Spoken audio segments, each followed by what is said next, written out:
Business Brain, episode 764 for Wednesday, June 24th, Farmers Day 2026. I love farmers, man. Farmers are good. Yeah. If you watch Clarkson Farms on Prime Video. I don't. No. Oh, dude. Highly recommend it. What's this about now? Jeremy Clarkson, farming in England. Okay. It's very interesting. It's really good. Yeah. It's just a few seasons. You'll like it. I like it. All right. Yeah. All right. Well, let's start a show, shall we? Yeah, let's do it. Okay. Greetings, folks, and welcome to Business Brain, the show where you send in some ideas or we come up with some ideas. We crunch them, we dissect them, we use them to tune our business brains so that we can each level up our charmed lives every single time we get together. Our sponsors for this episode include Bitdefender.com/brain, where you can save 30% on Bitdefender Ultimate Small Business Security, and FanVue.com, FanVue.com, where you can start your own creator journey and start making some money. We'll talk more about both of those in a little bit. For now, here in Durham, New Hampshire, I'm Dave Hamilton. And I'm here in Northern California. I'm Shannon Jean. How you doing, man? I'm good. I have a question for you, Shannon. Yes. When was the last time you left no tip at a restaurant? Well, I would say yesterday, because Wow. I have a rule. If you're standing up, there's no tip. Okay. That's my rule. If I'm picking up, standing up, if I'm do whatever. Now, if I'm at a bar and the guy the bartender just made me a drink, that's a little different. That's different. But for the most part, if I'm standing, I'm not tipping. I like that. Okay. Yeah. This feeds into kind of where I wanted to go with this. And I had no idea what your answers to this question were, but it's been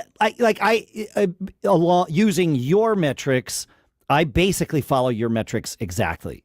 If I'm standing, I'm not tipping. But there's asterisks to this. Yes, of course. And bars are sort of a separate thing anyway.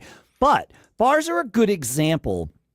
I think we need to reset tipping culture. It's gotten out of control. And I agree. Where it was always like a little weird, but then when we had COVID lockdowns and we knew that the service industry wasn't getting paid the way that they would normally get paid for all the obvious reasons, we started tipping on everything. We started tipping on picking up takeout. We started tipping on like all these things.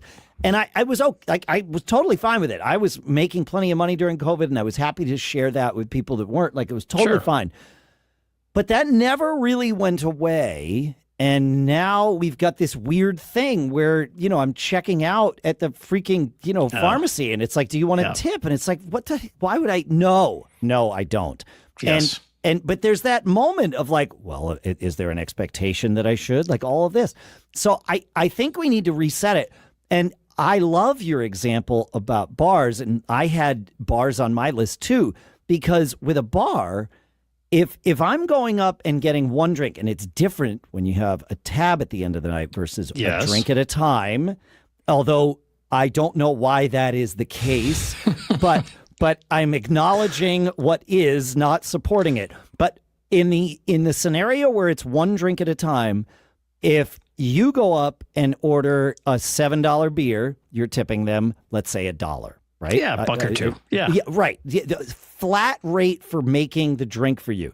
If I go up and order a $17 martini, I am also tipping a buck or two. Same amount as I would tip for a beer. Now, a martini actually takes longer to make than a beer. Or an old-fashioned or whatever somebody makes. Yeah. But it's still, when you're doing that one drink at a time thing, the general culture, and I'm sure somebody's going to write into feedback at businessbrain.show and argue with me on this, and I love you for that. Thank you. Yes, please do. Please do. Yep. But that's kind of the standard.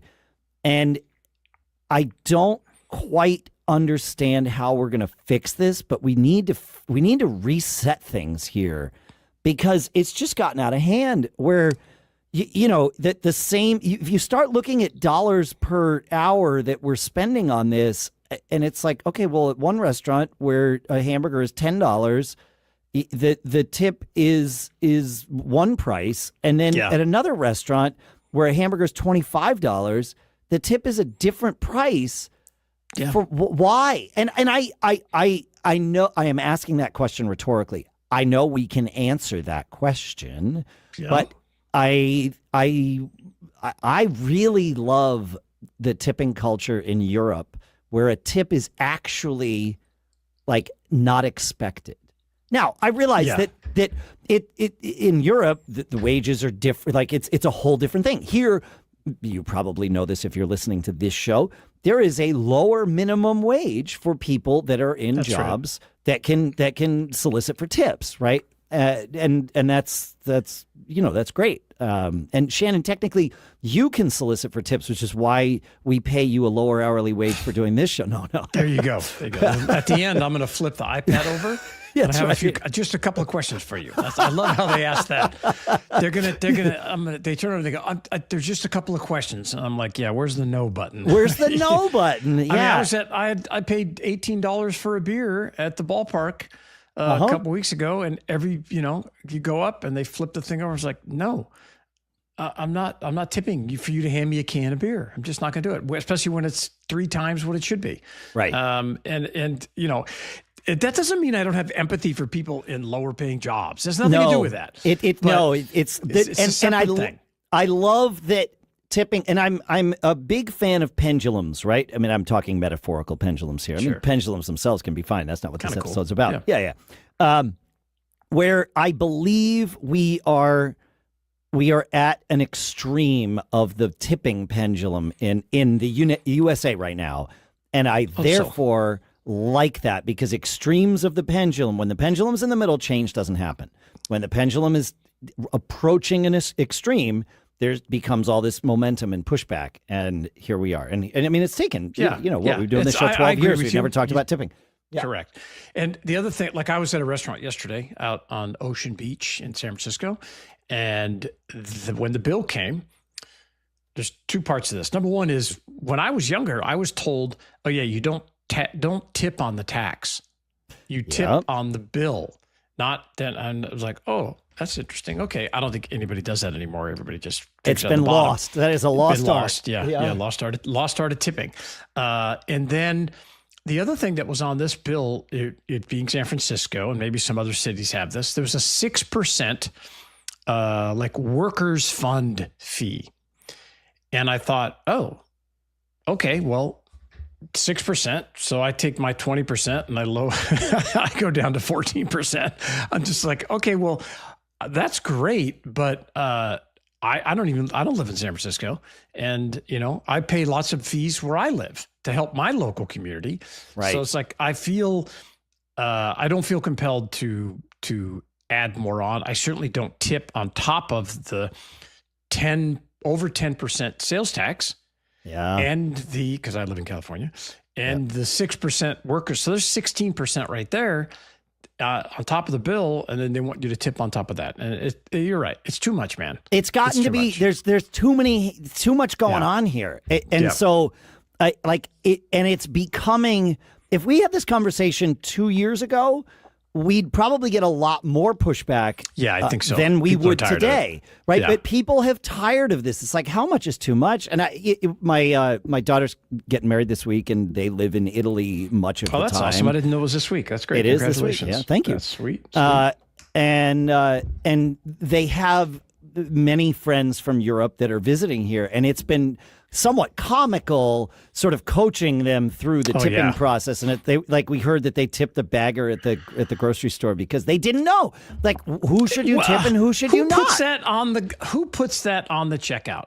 It's so crazy. I know. Right. But they, they didn't know. And that was the part where it was like, oh, we got to talk about this. Like the fact that seemed like a thing to someone who's learning this for the first time, right? They're learning how to do it, and then like, I guess we tip this person too because they're tip happy here in the U.S. It's like, oh, okay, wait a minute. No, we don't do that. Like most of us don't anyway. That's right. Yeah, I had to last week. I went to an event, and about halfway through, somebody wasn't feeling great, so I had to put a couple. I got an Uber. I called an Uber for them, to get a ride home, and this couple, the wife, she'd never called an Uber and never been in an Uber. And I was like, oh, okay, great. I'm going to hook you up. We'll get set. We'll get you home.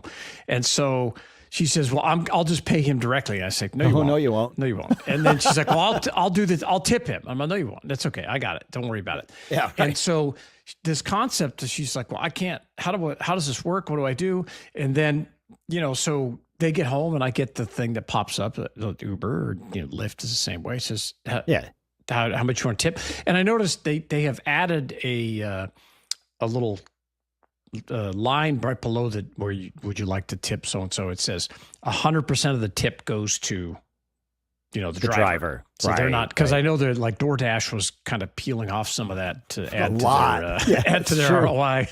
Yeah. But it's interesting. And I do think that it is crazy. And in the beginning, I felt weird pressing the no, like I was being judged. Same. Immediately. I was being judged. And you probably are being judged. Yeah. But now I'm like, they don't know who I am. These people, this is ridiculous. When it's ridiculous when they ask for the tip, like the grocery store or and the electronic checkout thing has exacerbated this, right? That's also exacerbated. You're right. Yeah, Yes. Yeah. Yep. And because if they're just giving you a piece of paper, it's one thing, sign off and go. And actually, it may not sound like this, but I'm a big tipper. If you take good care of me, right, and the time and place is appropriate, dude, I'm happy to give you a big tip because I'm like, man, even if I'm standing up, if there was some kind of problem and you resolved it and you showed great customer service, dude, I'm all over it. If you give me a good customer experience, I will give you a good tip. Right. But that's the thing is like, we've lost that choice. Yeah. Because I'm burnt out of everything else because they shoved it in my face. And it is pendulum. You could think the guardrail things, you go back and forth, right? Sure. And you could pick a topic and I could probably tell you like, oh yeah, that's ridiculous. And you go back and forth. So it's interesting. I'd like to know, if you, like my businesses aren't in that realm of tipping, although maybe they ought to be. No, this one, I just told you this one is, Shannon. You're allowed. Actually, I do have a little money bag thing on my X account that you can send me a tip. That's right. Yeah. Absolutely. But nobody ever has. But if your business is kind of in that realm, how do you handle it? Do you have customers that, complain or just be like, oh, come on, this is crazy?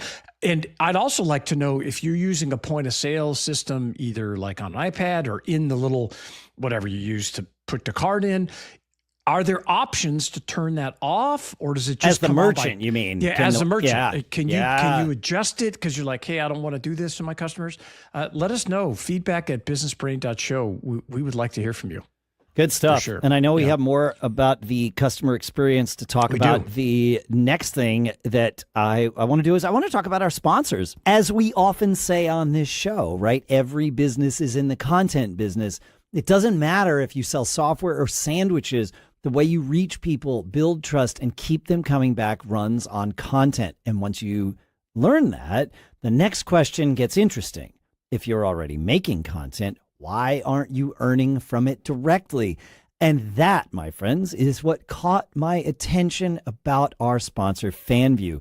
FanVue is a creator monetization platform where you can build, grow, and earn from your own digital content business. You share exclusive content with subscribers, they support you directly, and you turn an engaged audience into real recurring income. And here's the part that fits our charmed life conversations perfectly. The barrier to entry is almost nothing. No existing audience required, no prior experience, and it works across any niche. Fitness, cooking, business coaching, whatever your lane is, that's you, right? The AI analytics give you clear visibility into what's actually earning and growing, so you're building on data instead of on guesswork. I love this. It scales on your terms. Heck, I'd monetize the sound of my own keyboard if enough people subscribed. So if you've been creating value for an audience and watching everyone else capture it, this is worth a look. Are you ready to start your own creator journey and make it big? Visit FanVue.com today and launch your career. That's FanVue.com. Go check it out. I think you're going to like it just as much as we did. And our thanks to FanVue for sponsoring this episode. And a quick question for the road warriors out there. When's the last time you did real business on like coffee shop Wi-Fi, right? When did you last check the company bank balance from, say, an airport lounge? Or sent a contract from a hotel network that you'd never seen before, right? I'm raising my hand for all these. We all do it. That's the modern entrepreneur's charmed life, right? We get to work from anywhere. The problem is anywhere is exactly where your data is most exposed. And that's why Bitdefender, our sponsor, stands out to me. Bitdefender is a global leader in cybersecurity, and their ultimate small business security is built for businesses of 25 or fewer employees who don't have an IT team on standby. And one of the things I really like is their unlimited VPN. So you and your whole team can work from anywhere without leaving your data like sitting out in the open. On top of that, you get AI-powered scam and fraud protection tuned for small business attacks, identity and dark web monitoring, password management, and one simple dashboard to run all of it. No security degree required. Keep your small business safe with Bitdefender Ultimate Small Business Security and save 30% when you go to bitdefender.com/brain. That's bitdefender.com/brain for 30% off. Check it out. I think you're going to like it. And our thanks to Bitdefender for sponsoring this episode. All right, Shannon, what do you got today? I was scrolling through X, as I am often want to do. Yeah. And I came across this thing that fit in really well with our concept that every business is in the experience business, or you should be, right? Even the most boring businesses, you can create a great experience. And in this case, the answer to that to promoting your boring business was disco bathrooms. And I came across this. I shared this. Wait. Hey, you said two words that I've never heard together before, if I heard them correctly. Did you say disco bathrooms? I said disco bathrooms. I think it should. You could have a T-shirt. You could make the shirt.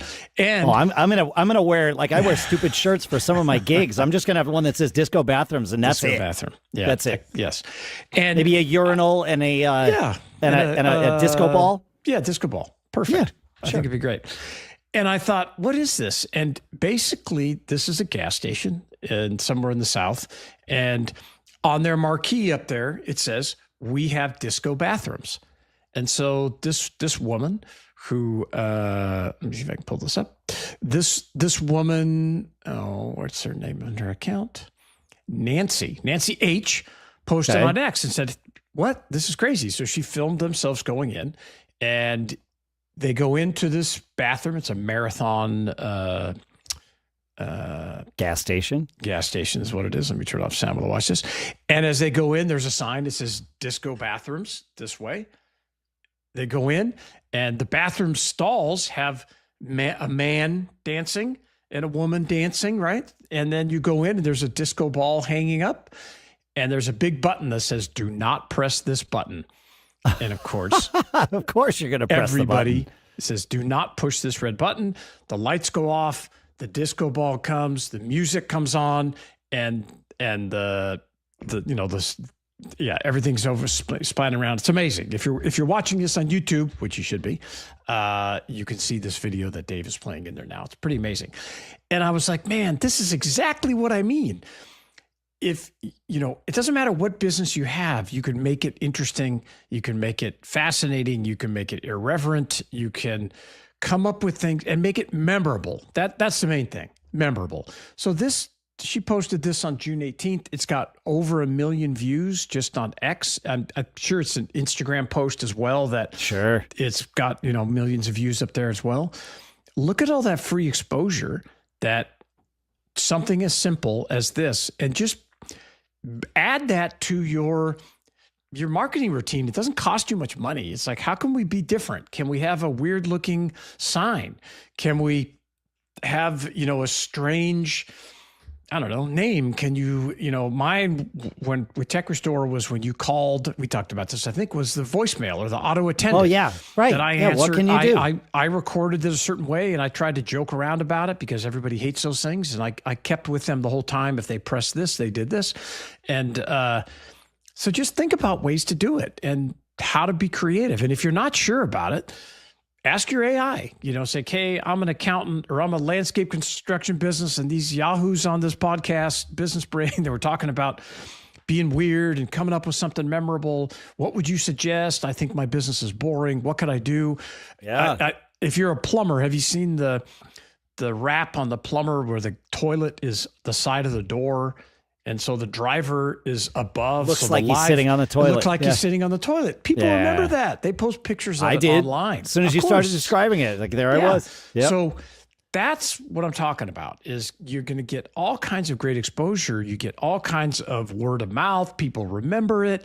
They joke around about it. Even if it's the stupidest thing, it's just such a way to level up and to differentiate yourself. So I highly recommend it. We're all in the experience business. And if you have some ideas, let us know. We'll share them here on the show. Feedback@businessbrain.show. I have another question for you, Shannon. Yes, sir. What's this episode's big takeaway? I have a vote. I mean, we both have a vote, but I have an idea. I think the big takeaway is you got to find ways to differentiate yourself. Same. That's it. Every business is in the experience business. That's the takeaway. Every business should be in the experience business. Well, no, I think every business is in the experience you're either having business. A boring experience, whether you're aware of this or not. Yes.